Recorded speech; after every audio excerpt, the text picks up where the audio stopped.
What is going on, Jet fans? I am Matt O'Leary, back with another episode of Just Jets. In today's episode 213, we'll be getting into the remaining things the Jets need to do in free agency. Zach Wilson is once again linked to the Rams, and I don't really get it. And we will get into your voicemails. But one more thing before we get into the voicemails, too.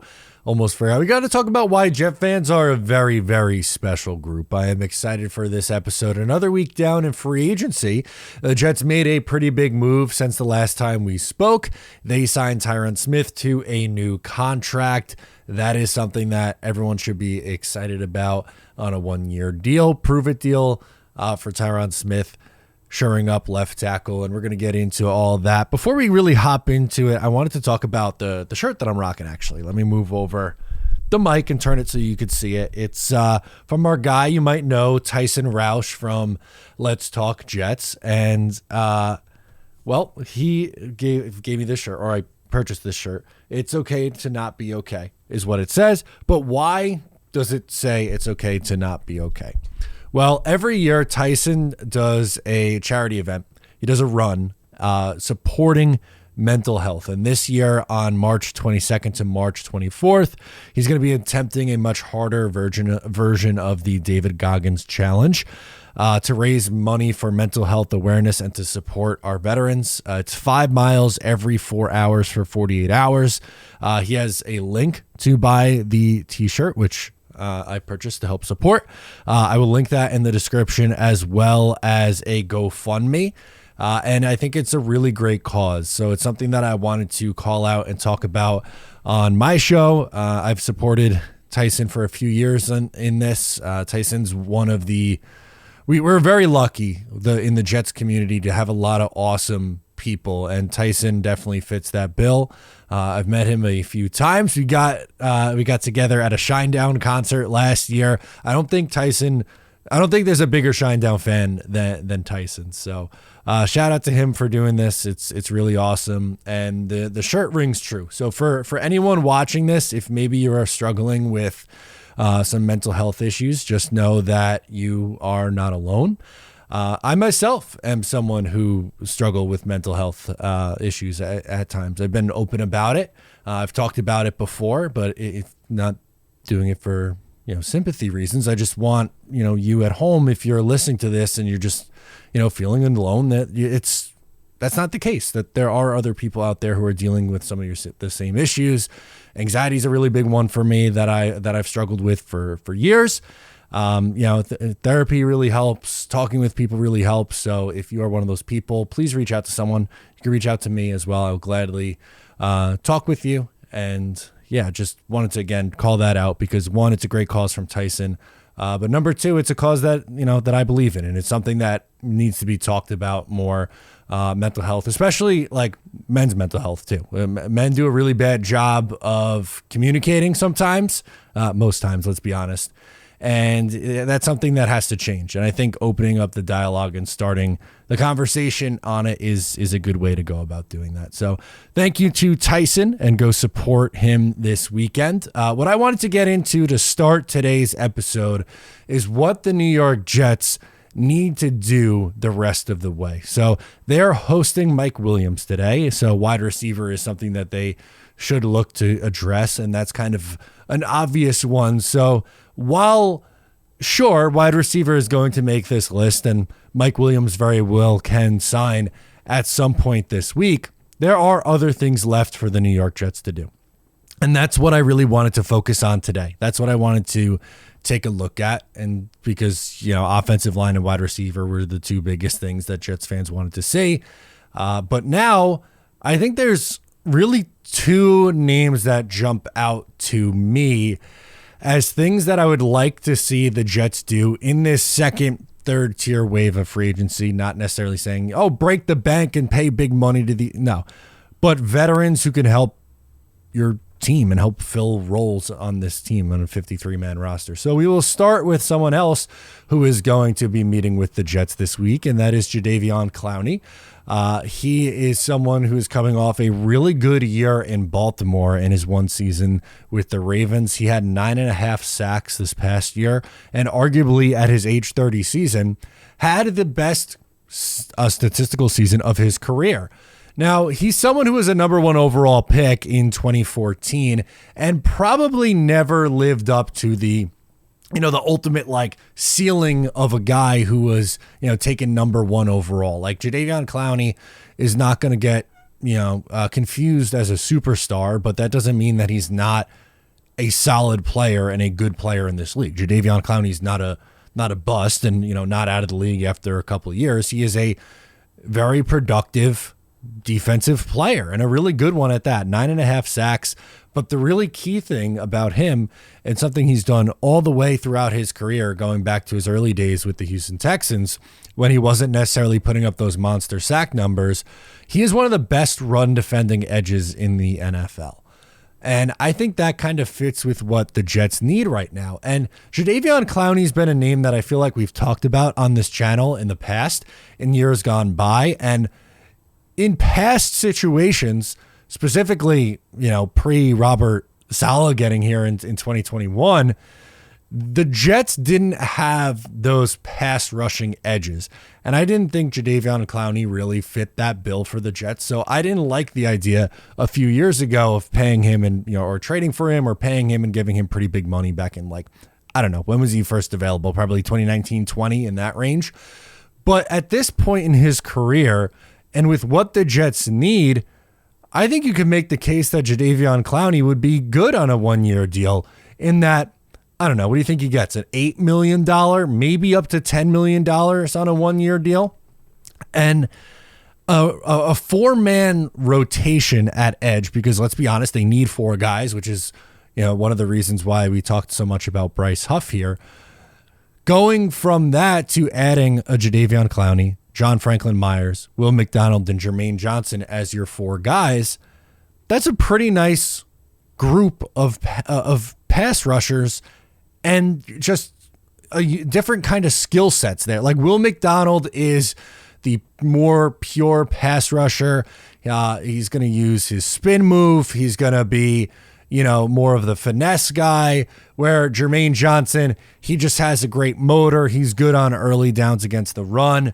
And he's, obviously a productive player as he took a nice year 2 leap with the New York Jets in 2023.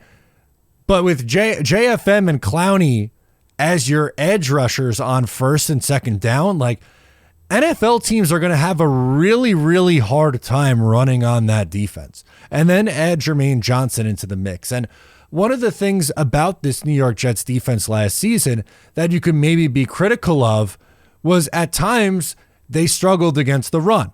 Not to the point where they were a bad defense or an overrated defense. We took calls on that saying the Jets defense were overrated, or got comments on it saying it was an overrated unit. It's not. It's still one of the best in football. But if you were to find an area of weakness where, again, they could other teams could exploit, or there were some games where it was an issue, it was the run defense.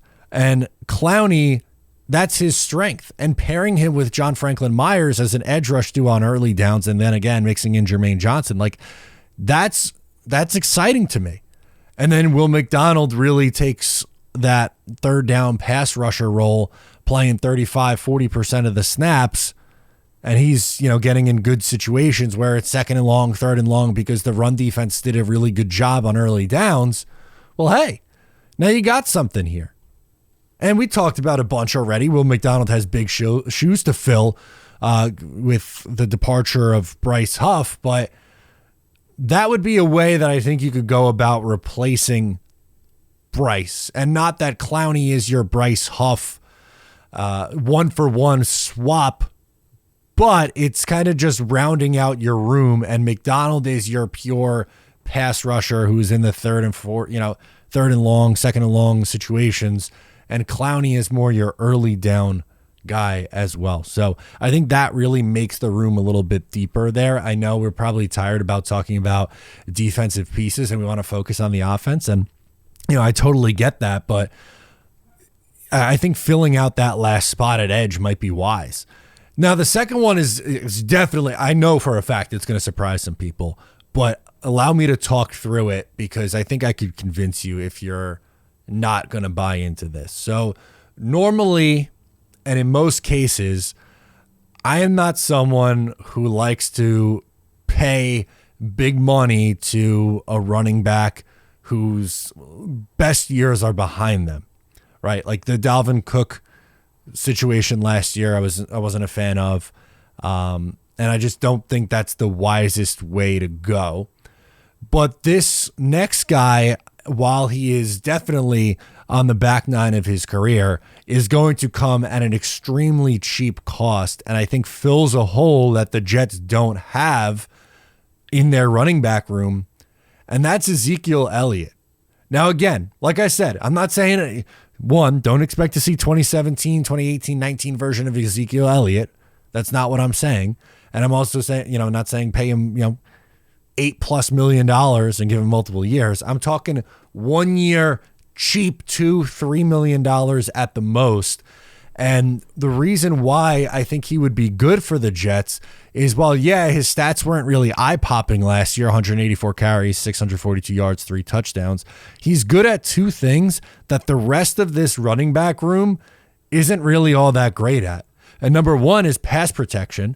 Last year, the New York Jets could not get Izzy Abanikanda on the field because he couldn't pass protect. Meanwhile, they were tossing Dalvin Cook out there in obvious passing situations, and he was getting abused as a pass protector. Ezekiel Elliott, even in his late stage of his career, is a very, very good pass protector, and he's still a good short yardage back. The Jets don't really have that short yardage running back. They have, Breece Hall's the do-it-all guy. And then Izzy Abanikanda is really like, I look at him as more of a third down explosive back, like Leon Washington in his prime, like that kind of guy. He's not someone who's, going to be, hey, it's 3rd and 1, go tough this one out for him. No, that's not what he is. He's going to use his speed. He's a home run hitter, can make a big play happen kind of thing. But do the Jets have that guy on the roster right now? And are any of the other options available in free agency guys who would fit that bill? I don't think so. I kind of like the Ezekiel Elliott in that role, being the vet. And again, like, I'm not saying you got to even run him 184 times like the New England Patriots did last year. I'm talking about it's very situational use in where you need a pass protecting back, where you need, 2-3 carries a game in short yardage spots. It's going to be a mix of Ezekiel Elliott in this instance and Izzy Abanikanda spelling Breece Hall. It's not Ezekiel Elliott coming in and going to carry the workload early on in the season because Breece is off the ACL. No, we're another year removed from that injury. Breece is going to be the lead back. I'm excited to watch him this year. I think if he's healthy and the offensive line stays relatively healthy this season, he should, without question, be pushing 2,000 yards. And I don't say that lightly in all-purpose yards. But again, I think Elliott would really fill a hole on this Jets roster that they don't really have someone who could fill. So those are two guys to me that I think would make a lot of sense in things that the Jets could do next in free agency. The next thing I wanted to do was talk about something we've brought up before, but it came up again as Albert Breer had a report saying that the Rams could be interested in Zach Wilson, especially after they already went out there and signed Jimmy G. So Matthew Stafford is the Rams starting quarterback. Obviously, he had a great bounce back season. He was healthy last year in 2023. Rams make the playoffs. Jimmy G gets caught. He's going to be the backup. And, Jimmy G on a relatively cheap deal as a backup isn't a bad thought. But apparently the Rams are into it. And the thing that I push back on and that I don't get is, why would Zach Wilson want to go there with Mike LaFleur again? It didn't work here the first time. And Jet fans, probably wrongly to a degree, blamed Mike LaFleur for that, for his lack of development with Zach Wilson. But Mike LaFleur is a little bit of more on like the hard ass coaching. He's not so much of like going to wrap my arm around and give you a hug. That's why he seemed to butt heads a little bit with a guy like Elijah Moore, and he butted heads with Zach Wilson, and it wasn't working out. And that's why the Jets pivoted this year and tried to give him all the confidence in the world, boost him up.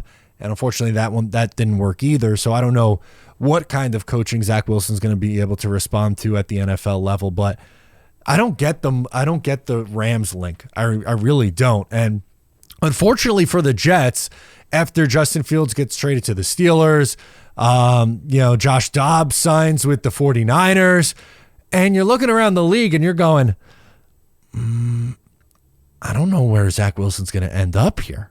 Where is Zach going to end up? And the twerking on Twitter for this guy, I'll say it, the twerking on Twitter for this guy after year 3, after everything that happened, is just so bizarre to me.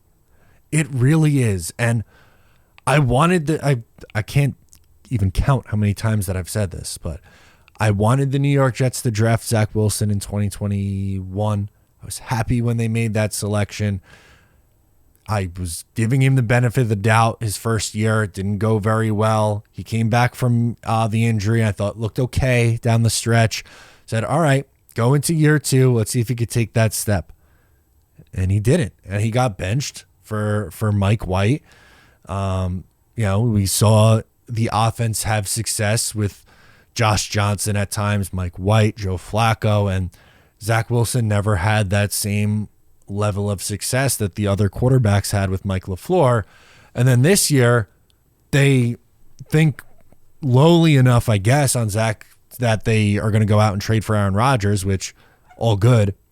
But then he gets plopped right back in to the starting spot 4 plays into your season because Aaron Rodgers gets hurt, and it feels like you relived the 2022 season all over again. But after 3 years, for this to still be this narrative that the Jets are giving up on Zach Wilson is crazy.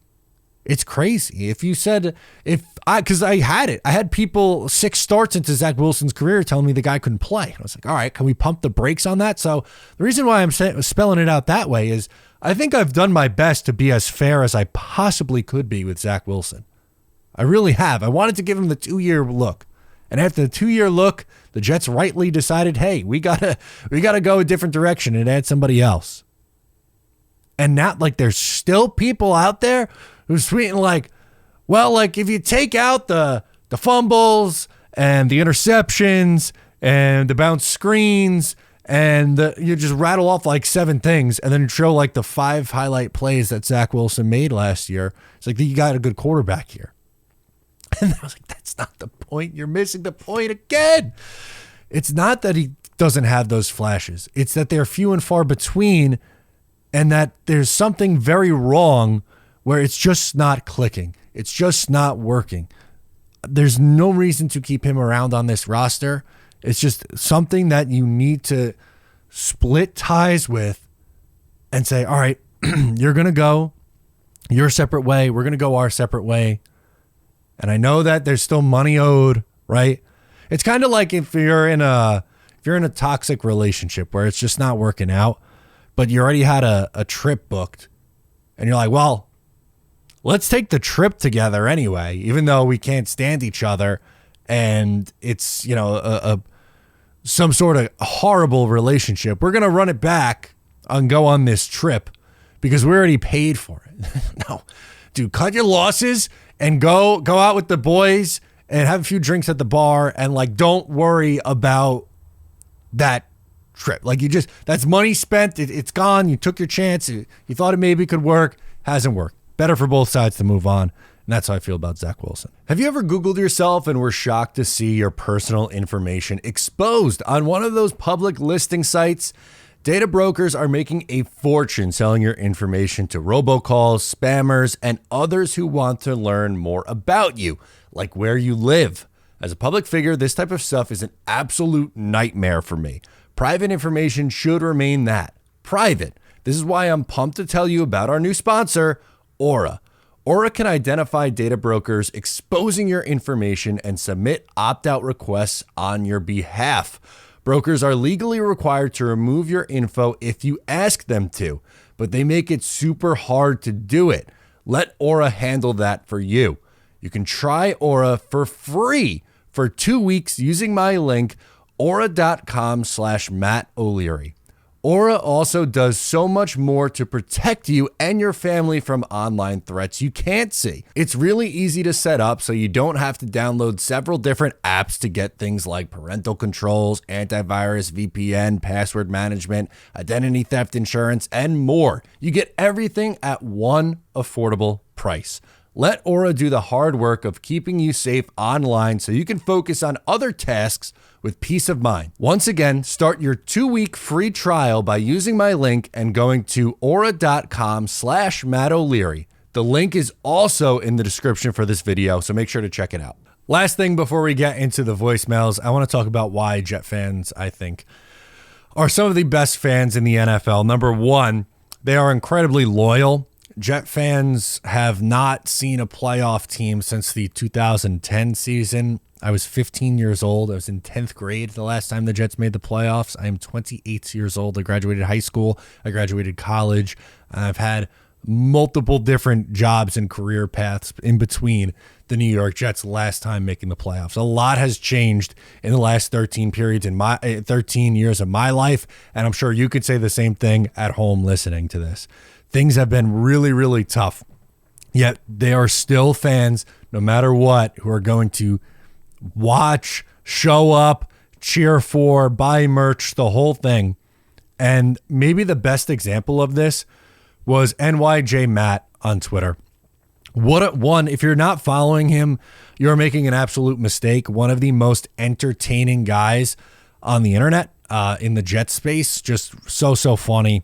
And he is not escaping the allegations that it's actually him who runs the New York Jets account, especially after this last one. So Mike Williams, we talked about him at the top of the show, visiting the New York Jets this week, and Matt wanted to send him a Taylor ham, egg, and cheese. So he orders or DoorDashes one to the Jets facilities, and then the Jets confirm that they got it. So a Taylor ham, egg, and cheese is apparently, I don't know, I've never had one. I'm from Long Island, and I'm a celiac, so I can't even eat that anyway. But that's apparently like the bacon, egg, and cheese version for Jersey. And then there's some of New Jersey calls it Taylor ham, some calls it pork roll. I don't give a shit what you call it. I'm from Long Island. I'm never going to have one. Never had one. But anyway, it was delivered, and then the story goes viral. The New York Post writes an article about it. Then you have it on ESPN. So good. It doesn't end there, though, because Optimistic Jet fan, who was the one you may remember was in the bushes when Robert Saleh made his appearance when he arrived at the facility late in 2021 to interview or meet with the New York Jets. Same guy was back in the bushes again looking for Mike Williams today to get the confirmation. Just an incredible fan base with just insane amount of passion. These are the same people who tracked the Woody Johnson plane when he was going out to meet with Aaron Rodgers last year around this time. So really just, you got to tip your cap to this fan base, man. In order to be that passionate and that loyal about a team that's been about as bad as it gets over the last 10, 15 years is crazy. It's crazy. They don't deserve the love that we give them. They don't. And I hope this year they reciprocate our love with a playoff appearance. That would be the best way to, I don't know, get us revitalized and really get it into it. But just shout out NYJ Matt, shout out Optimistic Jet fans, just truly a tremendous group. And yes, sometimes Jet fans get into it online, and yes, Jets Twitter and the comment sections of the whole thing could be very frustrating at times with the debates and the fights and the arguments. And at times it can be toxic, but I think the moments like this far outweigh the negative sides of the community. So I'm thankful for this Jets community. Anyway, let's get into your voicemails. First up, we're going to go to Show 57, wants to talk about a trade up. All right, let's do it. Bad A, it's Show 57. What's up, man? From Queens. It's been a long time since we spoke, since my F. Sean Payton rant. It was a good one. I'm a little more calm since then, but my sentiments have not changed. Listen, real quick, everybody's pissed at Aaron Rodgers over this VP nonsense, as am I, but why is Robert F. Kennedy off the hook? Like, if you're running for president, brother, I could tell you a whole bunch of people that you're not getting the vote for from, pulling off this BS in the middle of free agency before a draft. But anyway, real quick, I want your opinion. If Joe Alt happens to be there at, let's say first 3 picks are going quarterback, right? And let Cardinals go Marvin Harrison, and maybe, just maybe, the Chargers are okay with Slater. They decide to go Brock Bowers or even Neighbors, and Joe Alt is there at 6. How willing do you think the Giants and the Jets would be to deal that 6th pick? Because in my opinion, I think if the Giants want to go J.J. McCarthy, I think he's still going to be there at 10, assuming, the Titans and Falcons and the Bears definitely probably won't go quarterback. I don't think Joe Alt gets past the Titans at all, so I would be willing to deal that 6th pick. I'm not even super opposed to dealing that 10th for the 6th pick if Neighbors is still there. But I want your opinion. Am I crazy? You won't be the first one to call me that. Good to talk to you, Matt. Peace. I love it. That was a good voicemail. Thanks for calling in and checking in with us. So I don't think you're crazy in that the Jets should get aggressive to move up for someone in the draft if that's what they want to do. For instance, obviously this call was made before the mock draft came out from Daniel Jeremiah earlier this week, where he had the Jets trading up to pick number 5 to draft Marvin Harrison. So let's talk through the 2 scenarios, and the one that you laid out specifically. I think if the Jets were to trade up, I don't think it would be with 6 to the Giants. I think the Giants want to move up, but I don't think they're going to be able to. And the reason being, the Minnesota Vikings have a ton of ammunition now to get up. They acquired another first-round pick, so they got pick 11 and pick number 23.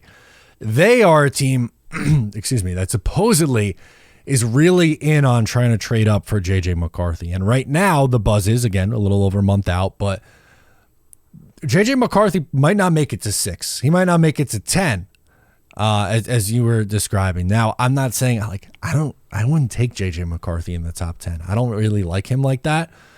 But a lot of people are having 4 quarterbacks come off the board right in a row, with Arizona trading out.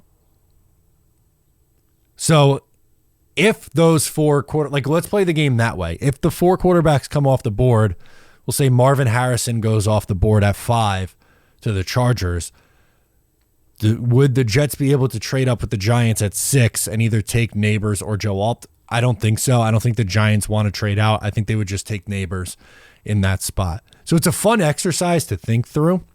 And that's not the problem, but one of the layers that I think we have to take into account when looking at either trade up or trade down scenarios is you need 2 teams to make it work, or both sides to make it work. Like, it's easy to say if the board falls that way, oh, just trade up to 6. Well, hold on. Like that team might want to stay and pick someone there. And for the Giants in particular, I think they would stay and take Neighbors if that's how the board fell. And then unfortunately, we know Joe Alt probably goes off the board right there at pick number 7. But what if things get nuts? What if the Titans, who have one of the best offensive line coaches of all time, they go, I want to bet on the ceiling of Olu Fashanu instead. And I'm convinced that our guy, Brian Callahan's going to be able to get the most out of him. And then Joe Alt gets to 8, and he's available at 8. If that's the case, Joe Douglas got to get calling. He's got to call Atlanta right there. I think that might be your more likely scenario. Last one, just 2 calls today. PG from Long Island wants to talk about a few things, mostly shoring up the offensive line. Hello, Matt O'Leary. PG from Long Island here. Few things. Number one, evidently we are looking for an edge rusher. Well, again, one of the most horrible things, worst things Joe Douglas has done is not getting Bryce Huff re-signed, extended. He could have done that probably 2 years ago, a year ago, whatever it is, but horrible. But now it's in the rearview mirror, and it's done, and I promise I'm going to bring it up again. Second thing is, speaking to Joe Douglas, I'm calling you here Sunday night. He has Mike Williams coming in tomorrow. We'll see how that goes, and maybe we'll know by Wednesday when this airs. But in any case, I said last week that I think he needs to get the offensive line set prior to the draft so that they can have flexibility and options at the number 10 pick, not be pigeonholed into an offensive tackle. And he's done that. And he's done that better than I would have thought in the way that ADT is now a guard, which is probably what he is best suited for. So I've been critical of him, Joe Douglas, for good reason, but he's getting my confidence back a little bit. He's done a very good job this year. And kudos to him for that job. Now, last thing I'm going to say is I have a trade proposal. Why don't we package Zach Wilson and Alan Lazard for a 2030, pay half their salaries, and then 2030 7th round pick. I think that would be beneficial for all of us. But anyway, as always, Matt, get your thoughts on that, and go Jets. Yeah, I appreciate that. Thanks for calling in, PG, on this one. Unfortunately, just had a couple other calls that were unfortunately dated with some of the signings and stuff that were made. But we're back to a PG, hilarious, the 2030 7th round pick. Oh God, yeah, no one's taking those contracts, I don't think, unfortunately. The thing that I am excited about going into the draft is that the Jets have options in the first round. And I've tweeted it a few times, but I think you can make a strong case for 4 things happening for the Jets, and any of the 4 being okay. Number 1 is taking a wide receiver at pick number 10. The other is taking Brock Bowers at pick number 10, taking an offensive lineman, or trading down, number 4, and doing any of the 3 things that I just listed off, and also getting a 2nd round pick in the process. Any of those 4 things, it's really hard to screw that up, because you could justify it, and I'll make the case. I'll justify each one. Number 1, the trade back. They don't have a 2nd round pick. You move down the board, gain a 2nd round pick, allows you to take a swing at a wide receiver and an offensive lineman, probably in the top 50. Drafting a wide receiver. Right now, it's Garrett Wilson, Alan Lazard, Xavier Gibson, and Jason Brownlee. Maybe Mike Williams gets added, but even if Mike Williams gets added, he is coming off a season where he tore his ACL last year, so there's risk involved. Taking Brock Bowers, special weapon. Don't look at him as just a tight end. Special weapon. Could line him up at inline tight end, in the slot, in the backfield, out wide. Can do a whole lot of different things for you in an offense. Would be an exciting chess piece to move around your offense. And then taking offensive linemen, the Jets don't have a tackle on the roster for 2025 who could start. I shouldn't say that. Maybe Carter Warren or Max Mitchell. LOL, Max Mitchell. I think Carter Warren has the better shot of developing into being a starter in 2025. But they don't have, moral of the story, they Morgan Moses, who you just acquired, and Tyron Smith, who you just acquired, are not long-term answers on the offensive line. And Tyron Smith misses time every single year. He has not played a full healthy season in 9 years. So your guy, even if you took an offensive lineman in the first round, is going to play. You have a 33-year-old right tackle, and you have a left tackle who misses time every single year. The guy's going to have to come in and play. Maybe you draft someone who has guard flexibility, like either Fontenot or Fuaga or Latham, and if there's an injury on the interior, they could play there. The chances or the likelihood of all 5 offensive linemen staying healthy and playing 17 games is absurd for any team. But then look at the Jets and what they've dealt with over the last 2 years in particular, and it's just not going to happen. Now, that's not saying that you can't take a weapon for that reason and you're going to play scared. No, but there's ways where you could justify literally any of those 4 things and make a pretty good case for it. So that's where I wanted to close off the show. I appreciate each and every one of you for tuning in. Thank you so much. Make sure to subscribe before you go. I am Matt O'Leary, and I'll catch you guys next time.